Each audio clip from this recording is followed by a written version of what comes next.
দল সরকারের পাশে থাকতে হবে এবং দল সবসময় সরকারের পাশে আছে। সুতরাং আমাদের দায়িত্ববোধ জায়গা থেকে আমরা যা যা করণীয় সেটাই করব আগামীর রাজনীতিতে। দেখেন, এটা তো একটা রাজনৈতিক সংস্কৃতি। আংশিক কমিটিকে পূর্ণাঙ্গ করার জন্য আমরা চেষ্টা করব, এটাই তো স্বাভাবিক একটি প্রক্রিয়া।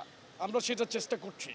মুন্না ভাই, আজকের এই বৈঠকে এসে যোগ দিয়ে আপনারা আসলে কি জানলেন এবং সেই সঙ্গে কি ধরনের দিক নির্দেশনা পেলেন বা সরকার, রাষ্ট্র এবং দল এটার মধ্যে যে একটি নিবিড় সংযোগ, নিরবচ্ছিন্ন একটি সম্পর্ক রাখা দরকার, সেই গুরুত্ব আমরা উপলব্ধি করতে পারছি এবং সেভাবে নির্বাচনী ইশতেহার পালন করার জন্য তো আপনার সরকার সর্বোচ্চ চেষ্টা করছেন এবং বিবিধভাবেই ইতিমধ্যে কিন্তু কাজ শুরু হয়ে গিয়েছে। আপনি দেখেছেন, ফ্যামিলি কার্ড দিয়েছেন, কৃষক কার্ড দিয়েছেন, সামনে আরও যে প্ল্যান উনি বলেছিলেন যে সরকার প্রধান হিসাবে দায়িত্ব গ্রহণের আগে যে ওনার পরিকল্পনা আছে বাংলাদেশের মানুষকে নিয়ে, সেই পরিকল্পনা উনি এগিয়ে নিয়ে যাবেন এবং প্রপারলি সেই পরিকল্পনাকে কার্যকর করার জন্য উনি চেষ্টা করছেন এবং মন্ত্রীদেরকে উনি সেভাবেই পরিচালনা করছেন।